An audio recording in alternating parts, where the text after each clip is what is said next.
Hürmetli vatandaşım, bu leksiyemizge dikkat kılın. Desep sözgen iki parça leksiyemde dopamlı kıymaya koyuptu ben. Bunun için beni geçiren vatandaşım, endi bu leksiyege dikkat ile kulak verip anlayan vatandaşım. Modi'nin Tibet'te tavap kılış ve Cungu Hindistan çevre söhbeti orunlaştırışıdın hoşyar bol. Mavzuluk makale 2. ayının 4. gün Dovi Torbeti ilan kılındı. Makale mundak başlandı. Hindistan'ın veziri Modi ezelde nam çıkarış puristi kem bulup kalamdı da ben söylemeydi. Vezir Modi efendi her xil usul çağrılar arkalık çoğun devletlerinin cemaat fikri meydanda put koygudak yerine tapalaydı. Devleti de Modi efendi, vezir Modi efendi Amerika, Rusya, Cungu rehberlerini kütüp algandan keyin vezir Modi efendi emdilikte diplomatik siyasetinin ağırlık noktasını Cungu'ya karattı. Cungu'nu ziyaret kılıştan 20 yıllık tayyarlıkına başlayıverdi.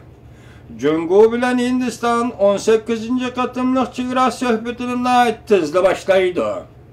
Bu hafta vezir Modi efendi Tashqi İşler Ministeri Sivraj Hanım'ni ve devlet mahkemesinin katibini Cungu'nu ziyaret kılışqa etti. Ramkalardan alqıp çıkışını ta'kidlab, çevre meselesini baldura hal qilish uchun çare izlab, tepishqi izlanayli deb ko'rsatdi vezir Modi efendi.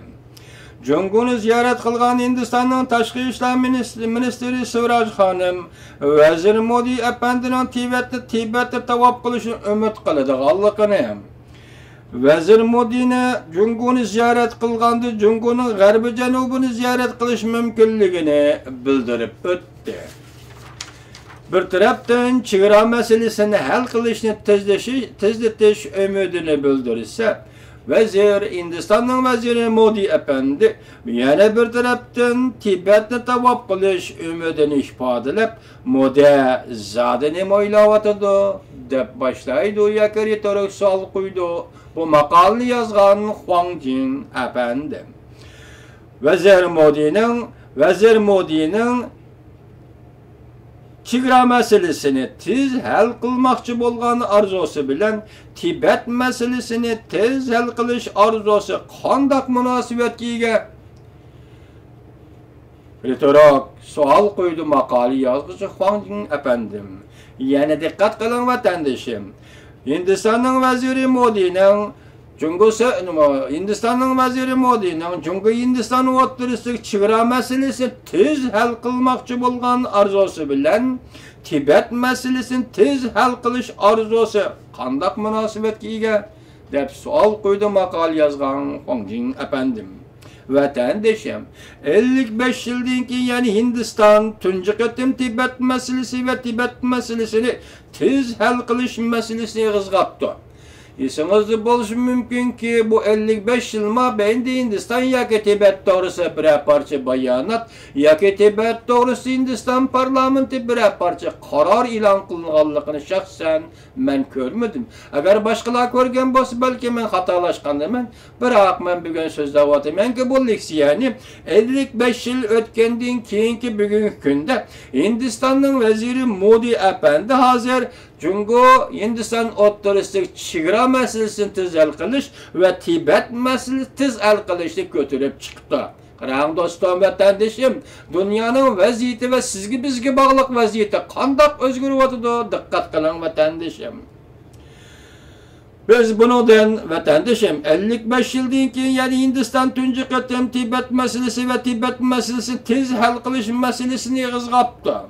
Bu dünya vaziyetinin Tibet'e münasebetlik özgürüşü değil, zor bir söz hasıl kılganlık ve siz üçün, biz üçün dünya miqyasıda bir yeni tema, yeni mavzunun oturup koyulganlığı emasmıdı vatandaşım? Davamlaştırmış. Makalada mındak görüştüldü. Çığıra meselesi Cungu ile Hindistan iki devletinin koş taraflik münasebettirdi bir kattık tügün bulup gelgen. Tibet meselesi gerçi Hindistan bilen Cungu o'tirisidagi mesele bolsun mu? Lekin yanala Tibet meselesi Cungu bilen Hindistan yüzlenmesi bolmaydigan meseledir. Tibet meselesi Cungu bilen Hindistan o'tirisidagi muhim mesele. Chegara meselesining yana bir tarafidir. Yani şundaqla Cungu Hindistan o'tirisidagi chegara meselesidan mustaqil turadigan Cunguning ichki ziddiyatlar meselesidir. Bu yerda Xitoy yozuvchi Tibet meselesi Cungu Hindistan o'tirisidagi meselemi yoki chegara meselesi Cungu Hindistan o'tirisidagi meselemi degan yerda Xitoy hukumatining maydonida so'zlayotdi ba'zi so'zlarni shunga diqqat bilan anglang vatandoshim. Şuna chegara mustaqil turadigan Cunguning ichki ziddiyatlar meselesi, yani Tibet meselesi deydi. Cunguga nisbatan bu meseledan aytganda Tayvan meselesi o'xshash Tibet meselesi deydigan mesele mavjud emas. Ko'rdingizmi Cungu hukumatining maydonini? Lekin tarix va ko'p taraflik murakkab masalalarni nazarda tutganda Tibet meselesi ma'lum jihatdan muvaffaqiyatga ega. Belki uzun yıllardan beri Cungu bilen Hindistan o'ttirisida elip berilgan sohbetlerde ilgirlashning bo'lmaganligidagi tüpki sebep Tibet meselesining bu xil muvaffaqligiga munosabatlik edi. Avtor maqolasini davomlashtirdi. Tibet meselesi ko'tarib chiqqan Hindistan emas, balki Amerika bilan Angliyadir. Angliya tarixi Tibet ikki qatim tajovuz qilib, Tibet mustaqilligini ko'tarib chiqqan.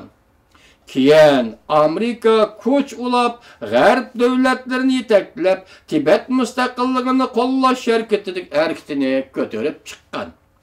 Demek bu yerda Tibet meselesi degan mesele o Cungu bilan Hindistan o'tirisidagi mesele emas. Bu meseleni Amerika ko'tarib chiqdi, Angliya ko'tarib chiqdi demoqchi bo'lyapti Xitoy avtor. Hindistan mustaqil bo'lgandan keyin Tibet meselesiga Angliyaning mustamlika mirosi sifatida muomala qilgan. Hindistan 47-yil mustaqil bo'lganda Tibet meselesi Angliyadan qilib qolgan miros yoki mustamlika miros deb muomala qilgan. Angliyaning Tibet meselesi to'g'risida qarashlariga Cunguning Tibetga faqat metropoliyalik huquqi bor. Tibet Cunguning bir qismi emas deydigan ko'z qarashlariga varislik qilgan. Tibet ko'tarilgan qurolliq to'polonni, Cungu Hindiston urushini, Tibet mustaqillik harakatlarini boshdan kechirgandan keyin Tibet meselesi Hindistonning qo'lida Cungu bilan elishishga ishlatadigan dastakka aylandi.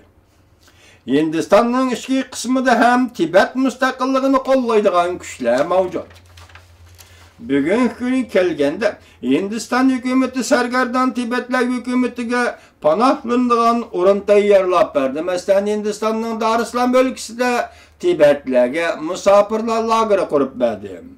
Hindiston Tibet orqali Cunguni tizginlash niyatidan voz kechmadi. Cungu hukumati Tibet meselesi, to'g'ri aytganda Tibet ishlari Dalay Lama meselesi, mana bu qavis ishi tirnoq ichidagi so'zda Cunguluqning maydonidir. Bizning ichki ishimiz deb qaraydi. Chet el kuchlarining orlishi qarishtirib, Hindiston, Amerika qatorliq davlatlarning Tibet meselesini xalqaralashtirishiga qarishtirdi. Bu Cunguluqning maydonidir.